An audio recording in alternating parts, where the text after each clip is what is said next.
Good morning, Saffron. How you doing? You well? Morning. I'm really well, thank you. And yourself?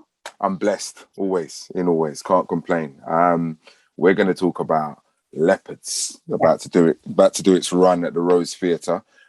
You're an integral part of that. Talk a little bit about what people who attend or who can't wait to attend are going to expect from this. What can they expect? What you can expect is the unexpected. It's a really powerful play, and I think it's a very challenging play. I think there's going to be lots of post-show discussion. I think it's very daring and it's very bold, and I love work that is unapologetic. I certainly, when I read it for the first time, I hadn't read or experienced anything like what Leopards is offering. I think the themes are very interesting, like what it means to be good. What is goodness? Can you ever atone for the past mistakes that you've made? Can you ever make up for them? All of along those lines. So I think be prepared to kind of be shocked, be flabbergasted, clutch your pearls, but it's all in good fun. You touched on because when I was reading the notes, I got the premise that it's all about what it means to be good, right? But I was also intrigued by the fact that it touches on the image we construct of ourselves. Yeah. So what kind of image are you constructing of yourself right now, Saffron? What are you doing? Me, myself. So now, I want y'all to think that I am the professional. That is the image that I'm portraying, in control, capable, blah, blah, blah. But, when I'm by myself, I don't need people seeing how I live. Do you know what I mean? Like fully understand. I totally get it. But no, I think that's, it's a very relevant question. And I think particularly in the times that we are living with social media, even before, we all have that kind of social norm or expectation that's put on ourselves to present our best selves. We want people to think we're good people. No one wants to be thought of as bad or, anything that we kind of associate with being unreliable or unlikable even, and I think that's exacerbated through things like Instagram and Snapchat and stuff. Like it's always about quick snapshot, here I am in my perfect life, but I think the discussion of the play are what are the things that we keep secret? What are the things that we bury in the hopes that no one ever finds out, and what happens to you and your sense of self when they're brought to light.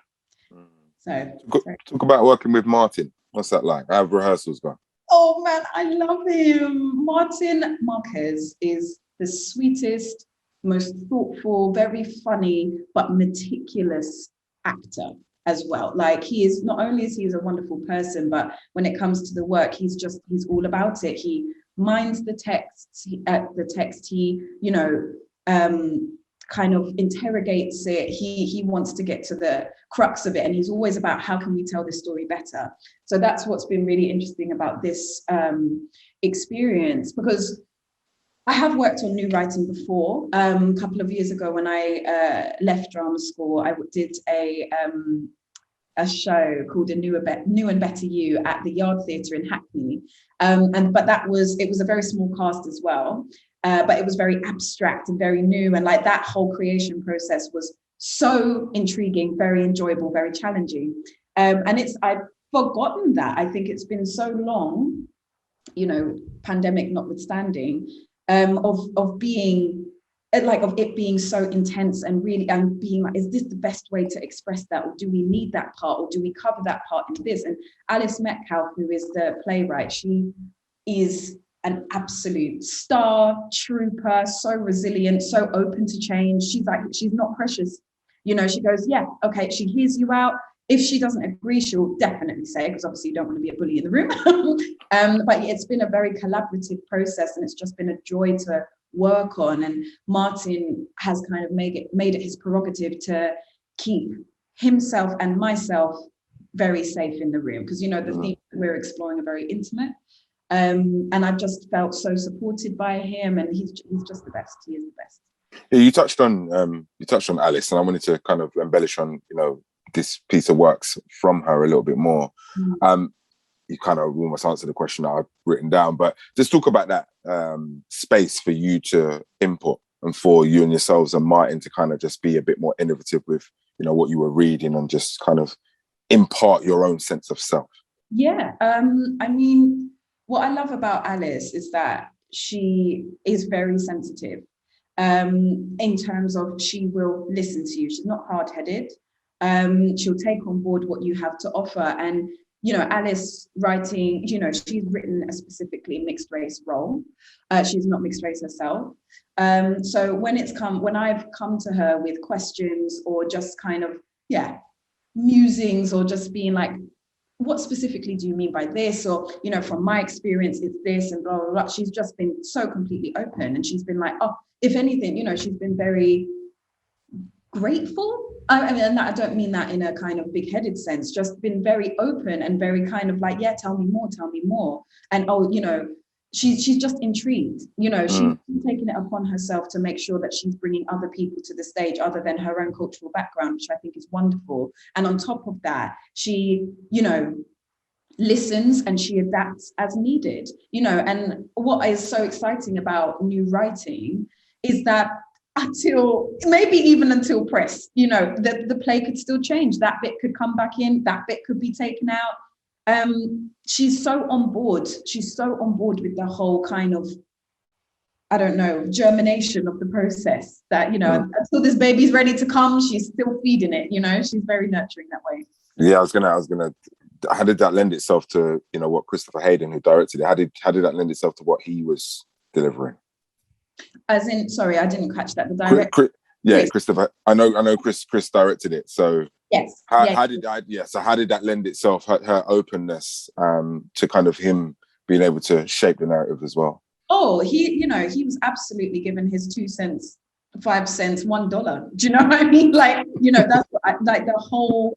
All of us have felt safe enough and capable enough within the room to be like, hey, this, or, I went home last night and I was thinking about this bit and actually I don't think. And, Chris's catchphrase in the workroom has been, well, we'll write it down. We'll ask Alys. That's a question for Alys. So, we'll make a list. And he's been wonderful as well. And when we have a query about a certain thing or a certain action, he's just very open. He'll hear you out. He'll offer his perspective, but ultimately he'll just be like, let's put it as a question and we can ask Alys and we can explore it. And it's just been so alive, so very vibrant, and it's my favorite way to work.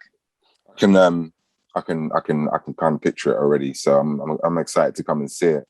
What do you prefer, Saffron? TV or stage? I mean, Holby City, EastEnders, small acts. I could go on, but you've done some heavyweight stuff. Lightweight out here, and I know there's a lot of youngsters who I like to gear my content towards because they're the ones who can use your pearls of wisdom for years to come to help propel their own careers. So if they're looking and they're trying to find that balance that you seem to have, captured in your career, how best for them to do it?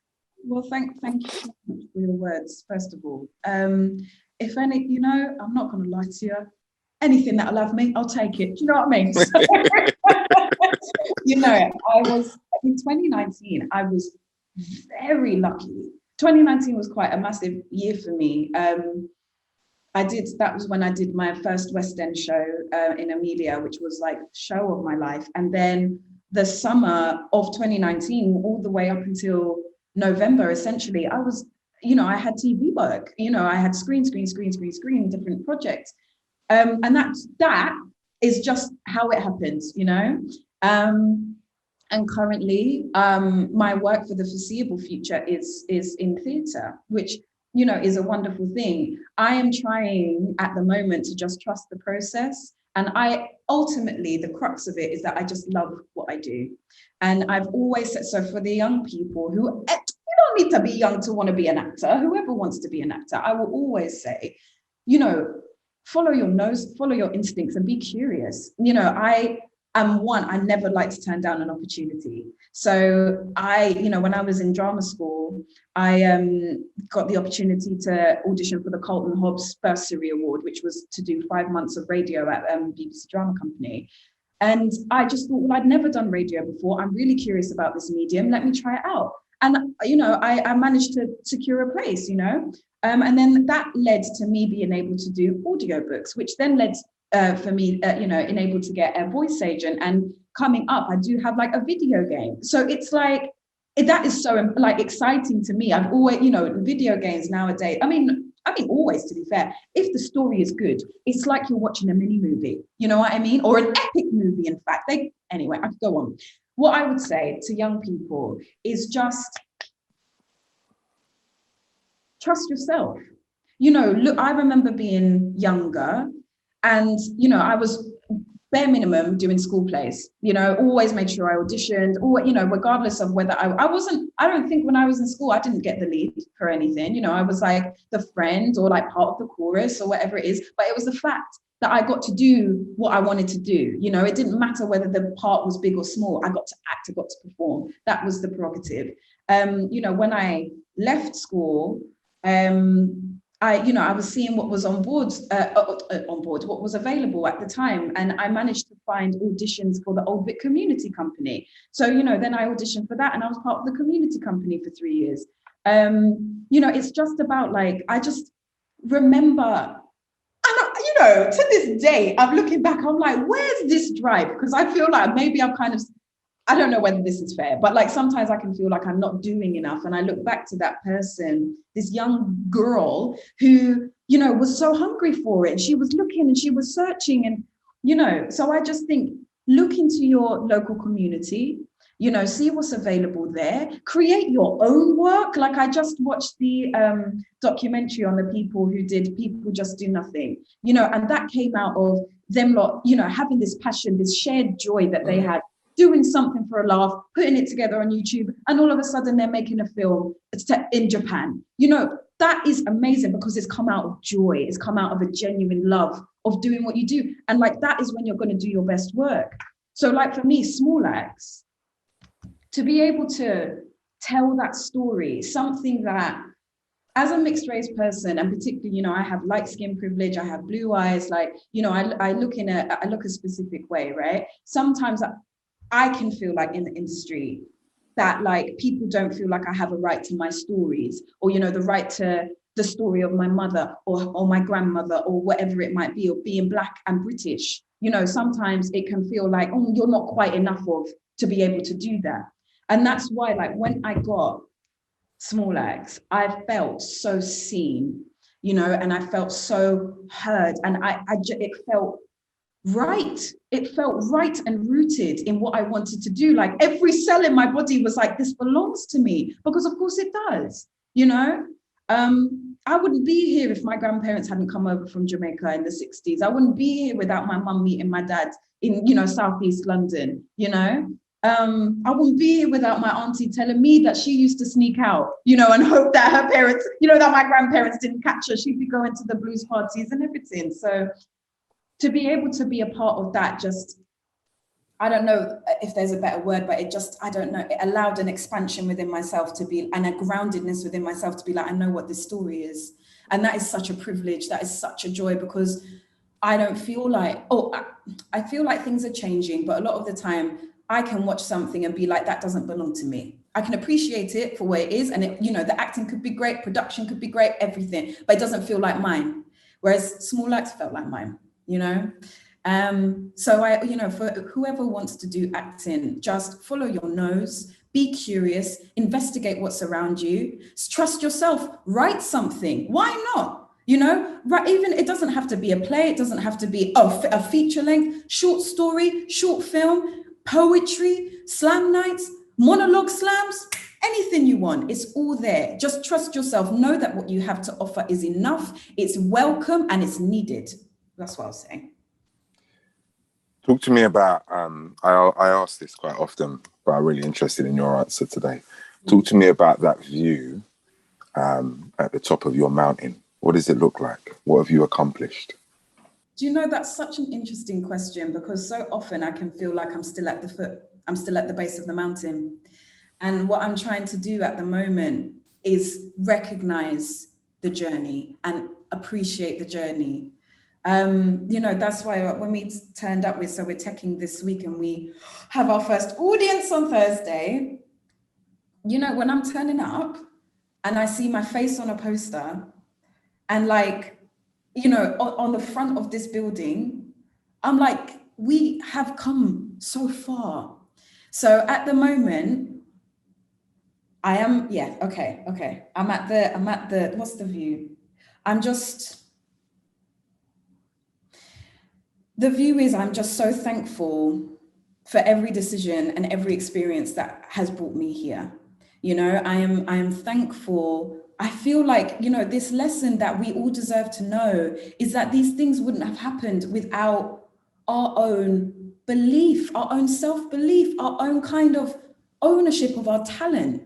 And something with me that I continue to work on is that I don't appreciate this. No. You'll know what I mean. I don't appreciate what I offer a lot of the time. I have gotten into the habit, I'm trying to get out of it, or at least develop from it, of like, oh no, I can't watch what I do. Oh no, I can't. Oh, it makes me want to be sick. Or if I do watch my work, I'll be like, okay, so what did I do? That was terrible. Why did I make that decision? Blah, blah, blah. And I will always be looking for the problem. And on the one hand, it's because, of course, I want to be top of my game. I want to be the best that I can be as my own actor. But at the same time, you must be able, you allow yourself to enjoy your work. Allow yourself to be like, well, people have come to me to say, I want to work with you. So surely I must be doing something right. So at the top of this mountain, that, like, my view when I'm looking around, I'm just trying to be like, look, babe, you did that. You deserve to be proud of yourself. If you didn't make this decision, you wouldn't have met that person. And so you deserve to, just marking out how I've come to be here and taking a moment to breathe, to appreciate where I am today, like being able to talk to you today. I am so grateful, Again, it was part of the interview. The man who plays Grinder, I apologize, I don't know his name, but he said, when they won the BAFTA for People Just Do Nothing, he didn't go, and I'm not saying this is the right or wrong thing to do, but I really appreciate his words. He didn't go to after party. He didn't do this. He went home, lay down on his bed, still in his suit, and just really tried to appreciate the moment. And that is what I'm trying to practice, because it's so easy to feel like I don't have enough, I'm not doing enough, like always grasping, always grabbing. Whereas actually,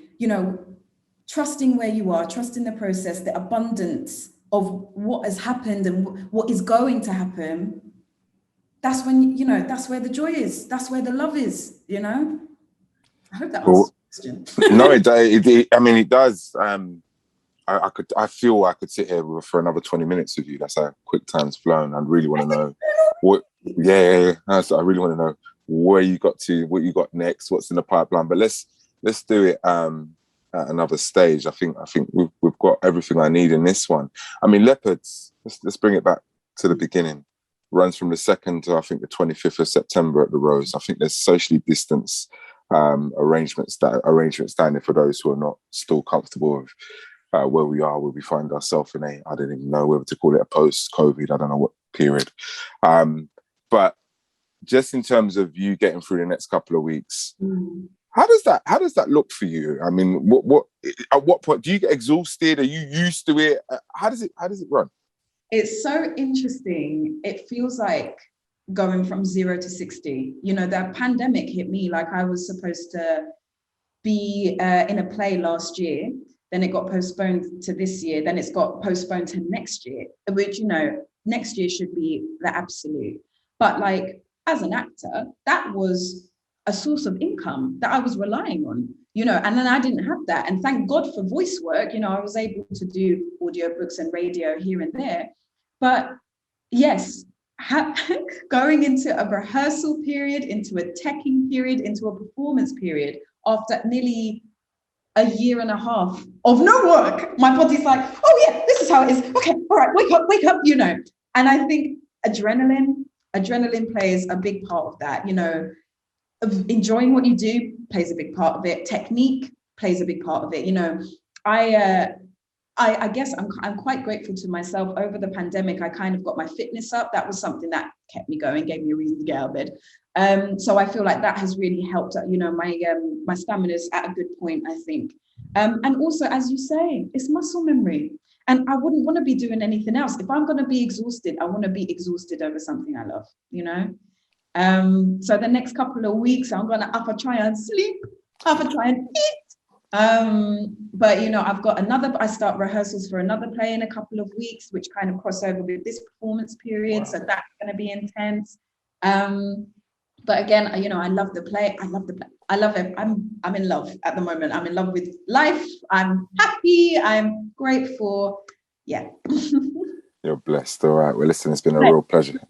I'm blessed. Yeah, it's been a real pleasure talking to you, and good luck with everything moving forward. You know, unless there's anything else you want to share with us. Anything else? Just if you come, thank you so much. I hope you enjoy it. Be prepared. It is a lot, but be brave too. I think you won't regret it. And stay safe, everyone. Just look after yourself. Mind, body, soul. Be safe.